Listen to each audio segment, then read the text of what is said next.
जरा इनके लिए पनीर के पकोड़े तो बना दो। ठीक है दीदी। और भाभी वो साथ में इमली वाली जो खट्टी मीठी चटनी बनाते हो ना आप, वो भी बना देना। इनको सॉस पसंद नहीं है। और थोड़ा जल्दी बनाना भाभी, इनको बहुत मन कर रहा है खाने का।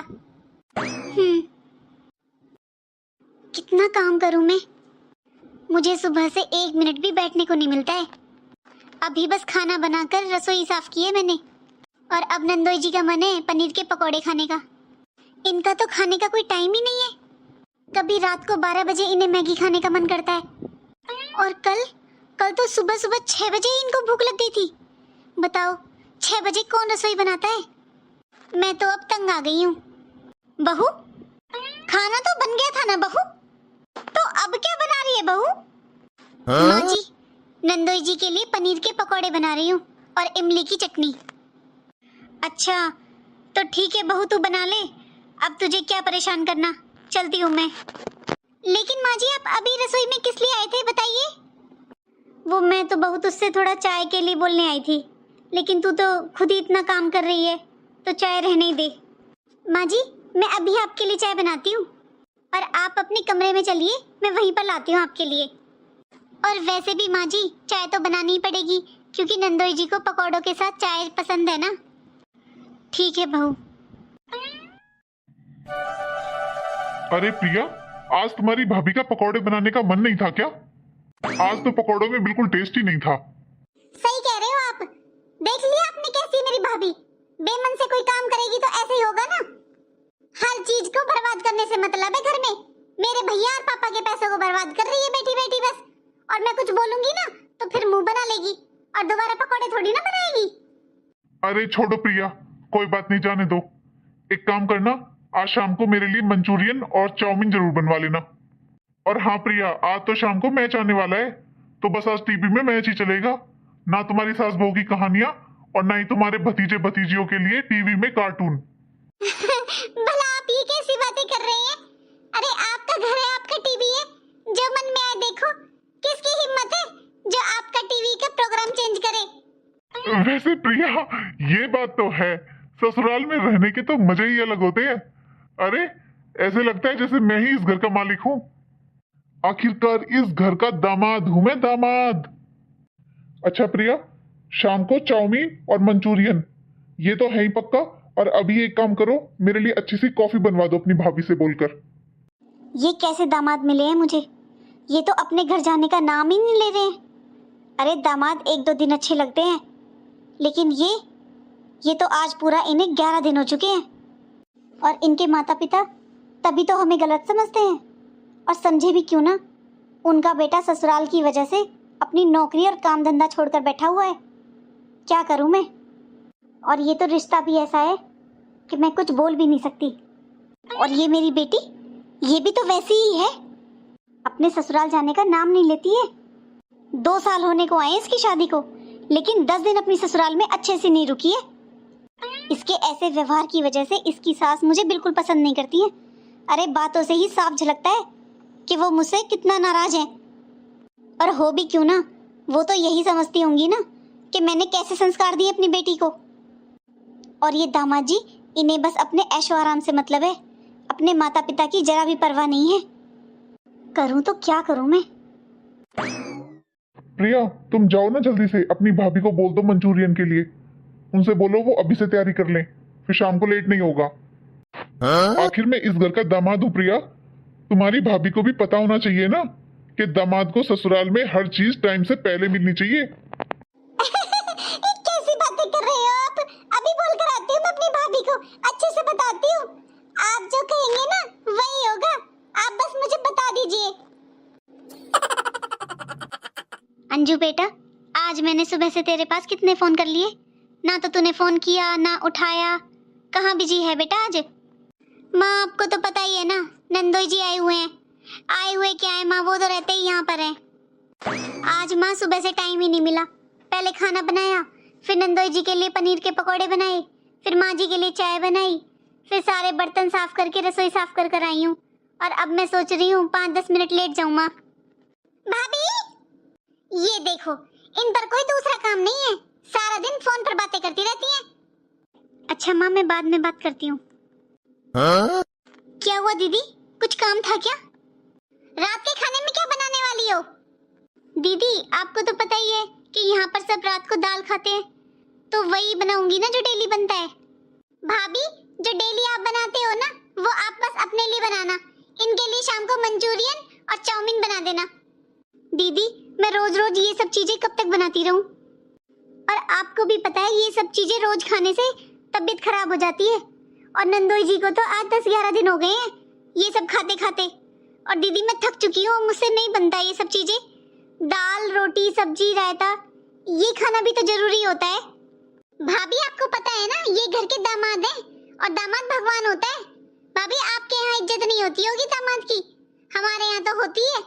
मैं आपको पहले बता देती हूँ, शाम को मंचूरियन बनेगा इनके लिए और चाउमीन। एक काम करो, जाकर अभी से तैयारी शुरू कर दो, सब्जी काटनी शुरू कर दो अभी से, ताकि टाइम से खाना बन जाए। अभी अभी तो मैं सारा काम कर कर फ्री हुई हूँ। सोचा था थोड़ी देर आराम कर लूंगी, लेकिन यहाँ पर तो शाम की फरमाइश भी आ गई। अरे दीदी की सास का फोन। हेलो, नमस्ते मौसी जी। हाँ बेटा नमस्ते। बेटा मैं ये पूछ रही हूँ तुम्हारी ननद कैसी है अब? हाँ मौसी जी, ननद भी और नंदोई जी भी दोनों एकदम अच्छे हैं। आपकी बात कराऊं क्या उनसे? हाँ बेटा, बात क्या करनी है, बस मेरी बहुत तबीयत खराब हो रही है और मैंने कितनी बार फोन कर लिया बहू के पास, वो फोन ही नहीं उठा रही है। मैं बार बार दोनों के पास फोन कर रही हूँ, मेरी बहुत तबीयत खराब है बेटा। बेटा मैं आप लोगों से हाथ जोड़कर प्रार्थना करती हूँ कि मेरे बेटा और मेरी बहू को अपने घर वापस भेज दो। अब मेरी तबीयत बिल्कुल ठीक नहीं है बेटा।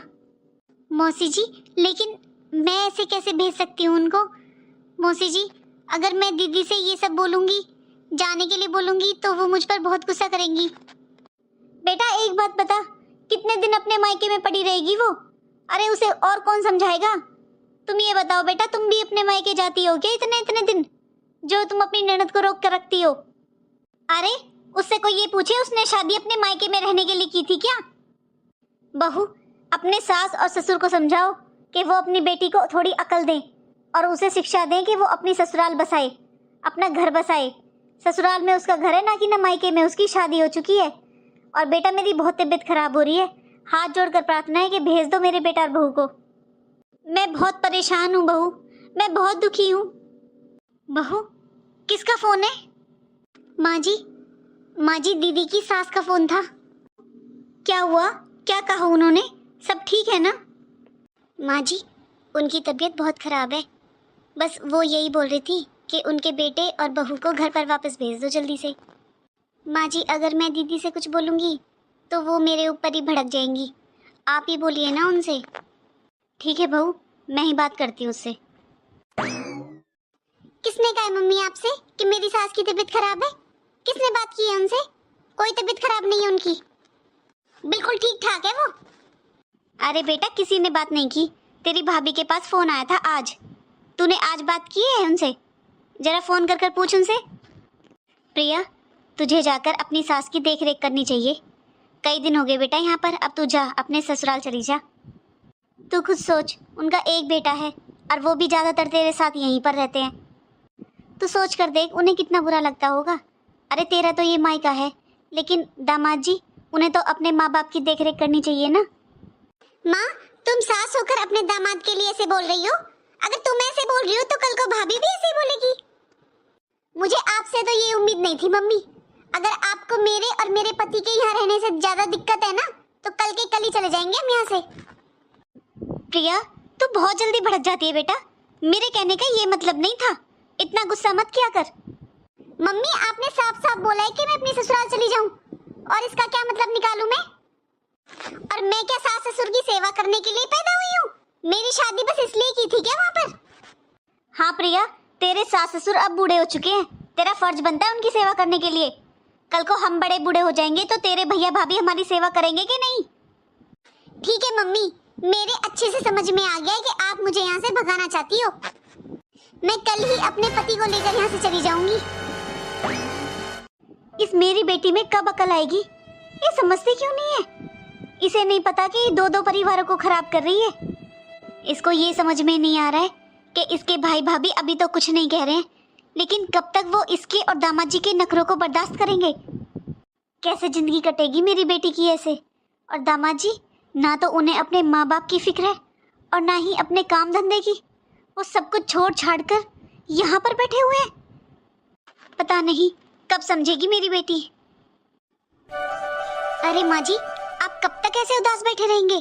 दीदी अपने ससुराल ही गई है ना। बहू, बेटी जब हंसी खुशी अपने ससुराल जाती है ना, तभी अच्छा लगता है, लेकिन वो बिना मन से गई है। और इस बार तो मुझे ऐसे लग रहा है कि जैसे जबरदस्ती मैंने अपनी बेटी को धक्का देकर भगाया हो। माँ जी, आप ऐसे किस लिए सोच रहे हो? अरे उनकी सास की बहुत तबीयत खराब थी, उनका ही फोन आया था ना। अगर आप ऐसा व्यवहार नहीं करती दीदी के साथ तो शायद वो जाती भी नहीं। और माँ जी, जब दीदी यहाँ पर रह रही थी तब आप ही बहुत परेशान थे ना, लेकिन अब गए हैं तो अब भी आप परेशान हैं। शायद तू ठीक कह रही है बहू, वो प्रिया इतने दिन तक यहाँ पर रही ना, तो शायद इसलिए उसकी आदत पड़ गई थी मुझे। और ये भी सच है, जब तक वो ससुराल में नहीं रहेगी ना, तब तक उसे वहाँ पर अपनापन महसूस नहीं होगा और ना ही वो उस परिवार को अपना समझेगी। और दामाद जी भी अपने काम धंधे पर ध्यान देंगे। अरे उनका भी अपना घर परिवार है, उसको वो नहीं संभालेंगे तो कौन संभालेगा? ये सब छोड़िए माँ जी, अब आप मुझे ये बताइए, आज आप खाने में क्या खाएंगी? आज मैं सब कुछ आपके फेवरेट ही बनाऊंगी। बहू, तू जो भी बनाती है मुझे तो सभी अच्छा लगता है, तुझे जो बनाना है वो बना ले। ठीक है माँ जी, मैं बनाती हूँ। चलो, आज कितने दिनों बाद घर में शांति महसूस हो रही है, नहीं तो दिन भर कभी ये बना दो कभी वो बना दो। आज तो मैं सारा अपनी पसंद का खाना बनाऊंगी। और वैसे भी माँ जी की और मेरी पसंद तो एक ही है, माँ जी को तो सब अच्छा लगता है। एक बार अपनी माँ से भी बात कर लेती हूँ फोन पर, उनसे कई दिनों से बात ही नहीं हो पाई है, उनकी भी तबीयत ठीक नहीं थी, पूछ लेती हूँ एक बार। Mummy, mummy. अरे ये तो प्रिया की आवाज है, ये अभी तो गई थी, इतनी जल्दी कैसे आ गई? मम्मी, अरे प्रिया, तू इतनी जल्दी वापस कैसे आ गई? अभी तो गई थी। और क्या करती मम्मी, आपने मुझे जबरदस्ती ससुराल भेज दिया। अरे मेरी सास तो एकदम चंगी भली है, कुछ नहीं हुआ उसको। लेकिन बेटा, बेशक से तुम्हारी सास चंगी भली है, लेकिन कुछ दिन तो तुम्हें उनके पास रहना चाहिए था ना। वाह मम्मी वाह, आपने तो कमाल कर दिए। अगर ये सब भाभी बोल रही होती ना तो मुझे लगता कि भाभी को मैं पसंद नहीं हूँ, लेकिन आप मेरी मम्मी होकर मुझे घर से भगाना चाहती हैं। यहाँ आकर मैंने कौन सी गलती कर दी? अरे मैं आराम करने मायके ना हूँ तो कहाँ जाऊँ? वहाँ पर मुझे पूरा दिन काम करना पड़ता है, 24 घंटे में से 12 घंटे तो मैं किचन में खड़ी रहती हूँ। मेरी बस की बात नहीं है मम्मी वहाँ पर रहना, मेरे से नहीं होता इतना सारा काम। मुझसे नहीं होती मम्मी किसी की सेवा। अरे दीदी, आप इतनी जल्दी कैसे वापस आ गए? वाह भाभी वाह, अरे घर में ननद आई है, उसका हंसी खुशी से स्वागत करने की बजाय तुम सवाल कर रही हो कि मैं किस लिए आ गई यहाँ पर। अब जाकर मेरे लिए चाय नाश्ते का इंतजाम करोगी या बस ऐसे ताने मारने आई हो यहाँ पर? दीदी, ये कैसी बातें कर रहे हैं आप? आपकी सास की तबीयत खराब थी ना, और आप 2-3 दिन में ही वापस आ गए, इसलिए पूछा मैंने तो बस। दीदी, आप अपने ससुराल गए थे तो 1-2 महीने तो कम से कम रुकते ना वहाँ पर। भाभी, आप होती कौन है? मुझे ससुराल में कितना रहना चाहिए कितना नहीं बोलने वाली। अरे मेरा जब तक मन करेगा मैं यहाँ पर रहूंगी। ये घर जितना आपका है ना उतना मेरा भी है, मैं इस घर की बेटी हूँ, समझी आप? जाओ अब किचन में और मेरे खाने पीने का इंतजाम करो। प्रिया, बहुत बोल लिया तूने। अरे ऐसे कौन बात करता है अपनी भाभी से? और वो कौन सा गलत बोल रही है? अरे वो ही नहीं है, आसपास वाले सब तेरे से यही सवाल पूछेंगे, क्या जवाब देगी उनको? सबसे ऐसे ही बात करेगी क्या? तुझे पता है वो सामने वाली आंटी ने मुझसे कितनी बार पूछ लिया है कि आपकी बेटी ससुराल में क्यों नहीं रहती है? लड़ाई चल रही है क्या? कोई दिक्कत है क्या? मम्मी, आप इन अड़ोस पड़ोस की बातों में क्यों आती हो? आपको नहीं पता कि ये आसपास वाले लोग कभी भी किसी को खुश देखकर खुश नहीं होते। बस मम्मी, मैंने बहुत सुन ली आपकी। अगर आपको मेरे यहाँ रहने से इतनी प्रॉब्लम है तो ठीक है माँ, मैं अभी चली जाती हूँ यहाँ से। नहीं आऊंगी मैं कभी भी अपने मायके, मैं अपने ससुराल में ही पड़ी रहूंगी, काम करती रहूंगी वहाँ पर। प्रिया, मैं तुझसे मायके से जाने के लिए कब बोल रही हूँ बेटा? मैं तो बस ये बोल रही हूँ कि अपने ससुराल पर भी थोड़ा ध्यान दे। हाँ हाँ माँ, मैं समझ गई। मैं चली जाती हूँ अपने ससुराल, और अपने ससुराल में मर भी जाऊंगी ना तो भी यहाँ पर खबर नहीं आएगी। वहाँ मेरी सास दिन रात काम करवाती है मुझसे, और आप लोग चाहते हो कि मैं अपने ससुराल में ही रहूं, मायके ना आऊं। प्रिया, पहले तो तू रोना बंद कर। नहीं जाना ससुराल तो मत जा, बस रोना बंद कर। आज तो मुझे मम्मी से बात करनी ही होगी। ये भाभी कुछ ज्यादा ही सर पर चढ़कर नाच रही है। 2 दिन हो गए हैं, मुझे सुबह की चाय बनाकर नहीं देती है। कैसे संभालूं अपने घर को? हर वक्त दोनों ननद और भाभी में झगड़ा होता रहता है। अब तो बहू भी प्रिया की एक बात नहीं सुनती है, हर बात पर उल्टा जवाब देती है। उसकी भी क्या गलती है? मेरी प्रिया ससुराल जाने का नाम ही नहीं ले रही है। और एक दामाद जी, उन्हें अपने माता पिता की बिल्कुल भी फिक्र नहीं है। कैसे संभालूं मैं? 2 घर बर्बाद हो रहे हैं। कैसे समझाऊं मैं इन बच्चों को? मम्मी। हाँ प्रिया, बोलो। मम्मी, ये बताओ, ये भाभी दिन पे दिन मेरे साथ इतनी बदतमीजी क्यों कर रही है? अरे बेटा, आज फिर कुछ हुआ क्या तुम दोनों के बीच? मम्मी, अगर कोई बात नहीं होती या कुछ नहीं होता तो मैं क्यों आती आपके पास? प्रिया, तो क्यों हर वक्त अपनी भाभी के पीछे पड़ी रहती है? अरे वो अकेली है इस घर में काम करने वाली, पूरा दिन घर का काम करती रहती है, और कुछ ऊपर नीचे बोल देती है तो उसकी बातों को इतना दिल पे मत लगाया कर। अच्छा मम्मी, कैसे ना लूं उनकी बातों को दिल पर? मैंने बोला था कि इनके कपड़े मशीन में मत धुलना, सारे कपड़े खराब कर दिए इनके। अरे इनके कपड़े कोई ऐसे वैसे नहीं होते, ब्रांडेड कपड़े होते हैं इनके। मैंने बोला था भाभी से, भाभी इनके 2 कपड़े होते हैं, हाथ से धुल दिया करो, पर नहीं, वॉशिंग मशीन में धुल देती हैं। और फिर मम्मी, 2 दिन हो गए मुझे सुबह की चाय नहीं दी है। पता है ना मम्मी इस घर में सबको कि मेरी आंख तभी खुलती है सुबह जब मुझे बेड टी मिल जाती है, लेकिन मुझे 2 दिन से सुबह की चाय नहीं दी है इन्होंने। ऐसे ही कपड़ों की बहस करती है। मैंने कितनी बार बोला है कि इनके कपड़ों को वॉशिंग मशीन में मत डाला करो, लेकिन फिर भी इनके कपड़ों को वॉशिंग मशीन में धुलती है। सारे कपड़े खराब कर दिए।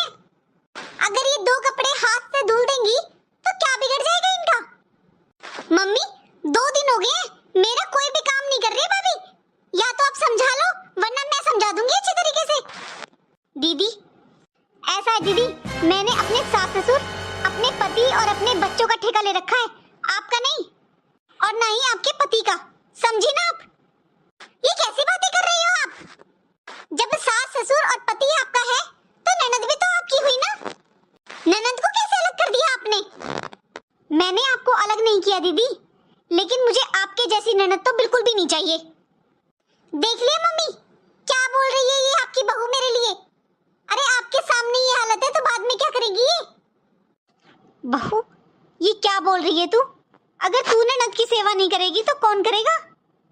हाँ माँ जी, होती है ननद की सेवा, और भाभी ही करती है, लेकिन उस ननद की जो मायके में कभी कभी 2-4 दिन के लिए आती हो।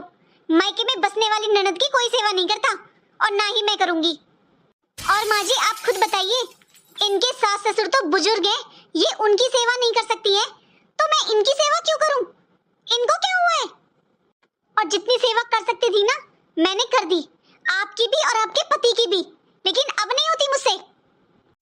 इससे ज्यादा मैं अब बर्दाश्त नहीं कर सकती हूँ। अब अगर आपको यहाँ रहना है तो मेरे साथ घर के कामों में हाथ बटाना पड़ेगा, वरना मैं आपका कोई काम नहीं करूंगी और ना ही आपके लिए खाना बनाऊंगी। देख लिया ना मम्मी, देख लिया ना अपनी लाडली बहू को, कैसी जवान लड़ा रही है मुझसे, कितना सुना रही है मुझे। देख रही हो ना खुद अपनी आंखों से, जरा सी भी शर्म नहीं आ रही है? कैसे मेरे से जवान चला रही है ये? कोई ननद को इतना सुनाता है क्या मम्मी? मेरी कोई इज्जत नहीं है क्या मम्मी? ऐसा दीदी, आप 10 दिन ससुराल में रहती हो और 6 महीने मायके में रहती हो, तो मैं आपकी कैसे इज्जत करूं और कैसे सेवा करूं? आप अकेले रहो तो फिर भी ठीक, दामाद जी को आप साथ में रखती हो। अरे मैं उनकी सेवा क्यों करूं? आखिर दामाद जी के भी माता पिता हैं,